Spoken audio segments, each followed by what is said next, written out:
Good morning students. सो आज हम next chapter start करने जा रहे हैं जिसका नेम है इन्वेंट्री कंट्रोल। इन्वेंट्री बेसिकली होता क्या है? इन्वेंट्री कोई भी तरह का स्टॉक जो कि हम मैन्युफैक्चरिंग या प्रोडक्शन करने में गुड्स की यूज़ करते हैं, ठीक है। और इसकी जो डेफिनेशन है, डेफिनेशन किसने दी है? The international accounting standard committee ने जो है इसे डिफाइन किया है। इन्वेंट्री होता क्या है? It is a tangible property. Tangible मतलब क्या है? जो चीज़ हम देख सकते हैं और टच कर सकते हैं, which can be seen and touch, ठीक है। टेंजिबल प्रॉपर्टी है, held for sale in the ordinary course of business, जो कि ऑर्डिनरी बिजनेस के ऑपरेशंस में हम सेल करते हैं।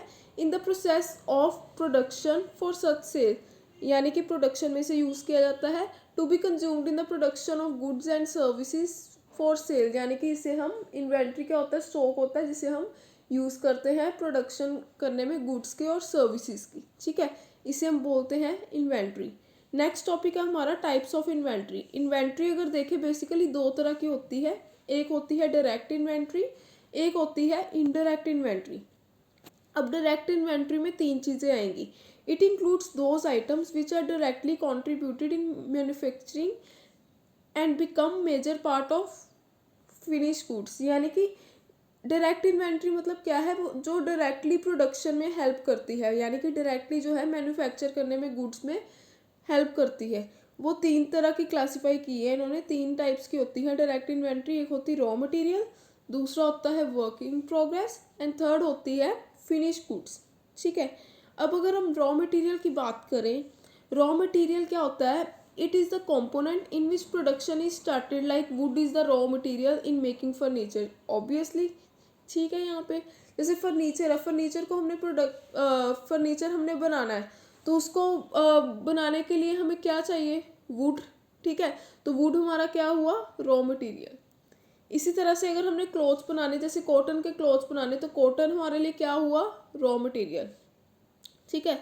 Control of raw material helps in various वे। उन्होंने कहा रॉ मटेरियल को अगर हमने कंट्रोल करना है तो ये हमें कई तरीक़ों से हेल्प करेगा, जैसे कि प्रोडक्शन की प्लानिंग में, ठीक है, सप्लाई ऑफ रॉ मटेरियल में, ठीक है, मटेरियल हैंडलिंग में, या मतलब कि प्रोडक्शन का जो लेवल है वो कांस्टेंट रहे, स्टेबल रहे, उसमें हेल्प करेगा। एक है favourable unit prices through volume और बल्क बाइंग। अगर हम बल्क में बाय करेंगे, बल्क मतलब ज़्यादा क्वांटिटी में जब हम बाय करेंगे तो इसमें क्या होता है? हमारा जो यूनिट प्राइस है, प्राइस पर यूनिट जो है वो कम हो जाता है, रिड्यूस हो जाता है और हमारे फेवर में होता है, ठीक है। ये था हमारा रॉ मटेरियल। इसी तरह नेक्स्ट है work in progress. Work in progress क्या होते हैं? The component which are in the process neither raw material nor finish goods but semi finish goods. इसका मतलब क्या है? वर्क इन प्रोग्रेस मतलब है सेमी फिनिश गुड्स, जो कि पूरी प्रोड्यूस नहीं हुई है, ना ही वो रॉ मटेरियल की फॉर्म में है, यानी कि इंटरमीडिएट गुड्स होगी, ठीक है। नेक्स्ट है the control of work in progress helps in many ways. अगर हम वर्क इन प्रोग्रेस को कंट्रोल करें तो ये हमें कई तरीके से हेल्प करती है, जैसे कि to maintain the uniform production, जितनी हम प्रोडक्शन करते हैं हर बार उतनी ही प्रोडक्शन को मेंटेन करने में हेल्प करती है। सेकंड है flexibility in planning each operation, यानी कि हमें जो हमने ऑपरेशन है उनको प्लान वगैरह करना, उसमें भी फ्लेक्सिबिलिटी लाती है। और reducing the material handling cost, यानी कि मटेरियल को हैंडल करने की जो कॉस्ट है उसको भी रिड्यूस करती है और वेस्टेज वगैरह चेक करती है। थर्ड है हमारा फिनिश गुड्स। अब फिनिश गुड्स कौन सी होती हैं? Which is ready for sale, यानी कि which is ready for sale या which is ready for consumption. Finish goods जो एंड में जो प्रोडक्ट बनता है वो हम सेल कर देते हैं और वो जो कंज्यूमर होते हैं वो कंज्यूम करते हैं, ठीक है। Control of finish good is very important and essential. It helps in following वे। अब फिनिश गुड्स को कंट्रोल करना क्यों हमारे लिए ज़रूरी है और ये कैसे किस तरीके से हमें हेल्प करता है? It is economical to have inventory then constantly placing order. उन्होंने बोला है कि ये ज़्यादा इकोनॉमिक रहेगा, रीजनेबल रहेगा अगर हमारे पास इन्वेंट्री पहले ही अवेलेबल हो, रैदर दैन कि हम बार बार ऑर्डर करते जाए इन्वेंट्री की, ठीक है। एक बार ही हम कर ले सो डैट जो है ये हमारे लिए इकोनॉमिकल रीजनेबल रहेगा। It is impossible to produce instantaneously on demand, यानी कि वो कहते हैं कि ना अगर एकदम से हमें डिमांड आई कि 1000 प्रोडक्ट्स बनाओ, एकदम से तो हमारे लिए इम्पॉसिबल हो जाएगा बनाने के लिए, ठीक है, डिमांड के अकॉर्डिंगली।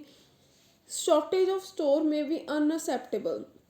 यानी कि जो हम मतलब कि स्टोर करके रखते हैं उसके जैसे इन्वेंट्री को स्टोर करके रखा है हमने, ठीक है, जब ज़रूरत पड़े हम यूज़ करेंगे। अगर उसकी शॉर्टेज हो जाए तो वो तो हमारे लिए बेनिफिशियल नहीं होगा ना, वो तो हमारे लिए हार्मफुल होगा। सो इसलिए उन्होंने बोला है कि शॉर्टेज जो है अनएक्सेप्टेबल है इस केस में। It helps in efficient scheduling of production, यानी कि प्रोडक्शन जो है वो टाइम पे होती है और एफिशिएंटली हो रही है कि नहीं, ये जो है फिनिश गुड्स इस तरीके से हमारी हेल्प कर सकता है। प्रोडक्ट्स में भी डिस्प्लेड फॉर कंज्यूमर, यानी कि जो फिनिश गुड्स कौन से होते हैं, जो मतलब के प्रोडक्ट्स होते हैं जो कि कंज्यूमर ने कंज्यूम करने हैं, ठीक है, वो क्या होते हैं, कंज्यूमर के लिए अवेलेबल हो जाते हैं फिनिश गुड्स, ठीक है।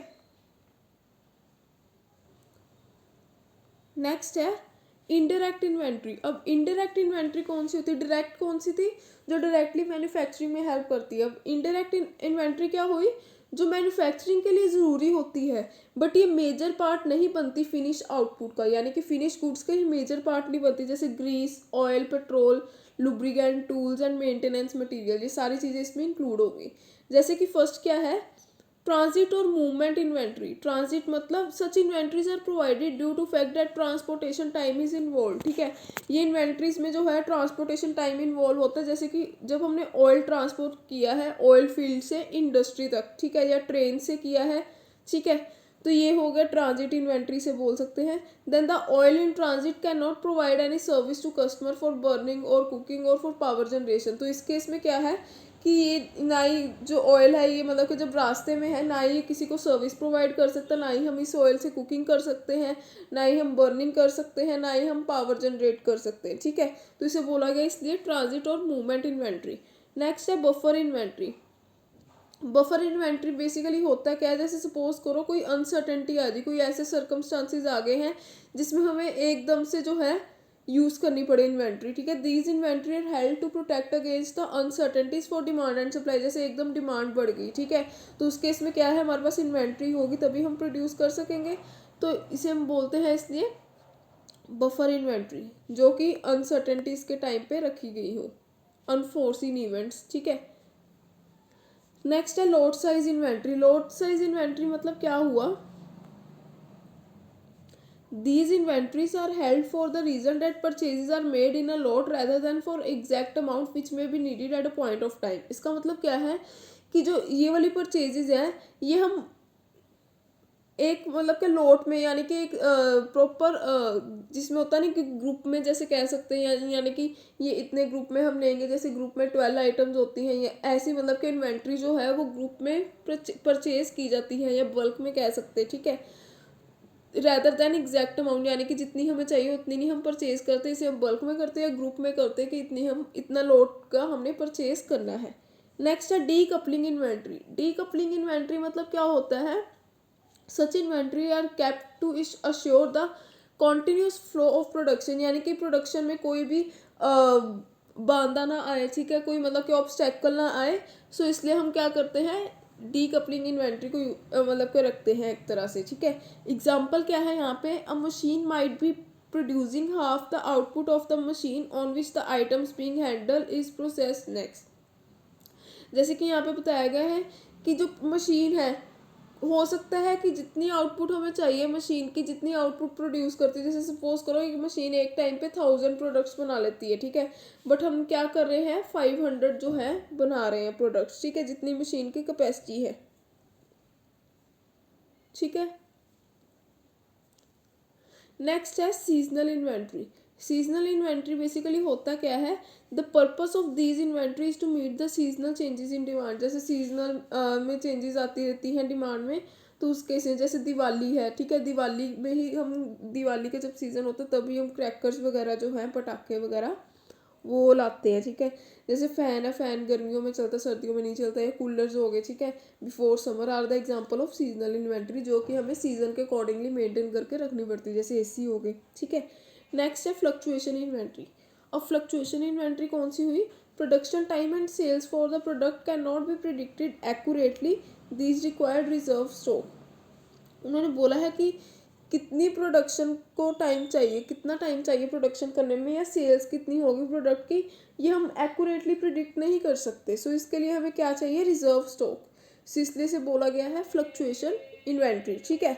सो ये थे हमारे टाइप्स ऑफ इन्वेंट्री, और इन्वेंट्री का टॉपिक हमारा यहीं पे ख़त्म होता है। एक बार आप इसे रीड करके देख लेना, अगर कोई डाउट होगा देन आप मेरे से क्लियर कर लेना।